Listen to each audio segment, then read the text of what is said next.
আরে খেলা দেখে তো অনেক বোর হচ্ছে, আমার তো একটু ভালো লাগতেছে না। এখন আমি কি করব, আইডিয়া পেয়েছি। আমি আমার ব্রাজিলের জার্সিটা পরে নেই। আমি এখন পরে নিয়েছি, আমাকে অনেক সুন্দর লাগছে। এখন আমি বলটা নিয়ে কিছু স্কিল দেখাই। মা দেখো তো আমাকে কেমন লাগছে, তোমাকে অনেক সুন্দর লাগছে। আচ্ছা ঠিক আছে আম্মু, আমি খেলা করছি। আরে বাবু দেখ তোর বোন কি পরেছে।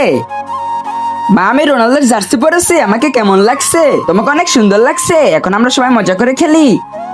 আরে ওইদিকে দেখ তোর ছোট ভাই কি পরেছে।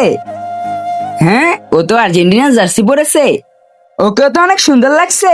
আরে বাবু এদিকে আসো, এখন আমি বল নিয়ে খেলা করব। দেখো আমি কত সুন্দর করে খেলতেছি। আমাকে কি তোমাদের সাথে খেলতে নিবা? হ্যাঁ ভাই আসো, আমরা সবাই একসাথে খেলি। দেখো বোন আমি তোমার থেকে কত সুন্দর করে খেলতেছি। দেখো আমি একটা শট মারলাম। আরে দাদির গায়ে তো লেগে গেল, এখন দাদি তো অনেক বকবে। কোনো সমস্যা নাই, তোমরা মজা করে খেলো। ইয়ে, তোমরা এবার বিশ্বকাপে কোন দল সাপোর্ট করছো? এই ভিডিওতে লাইক করে চ্যানেলটি সাবস্ক্রাইব করে দিবে আর কমেন্ট বক্সে তোমার প্রিয় দলের নামটি লিখে যাবে।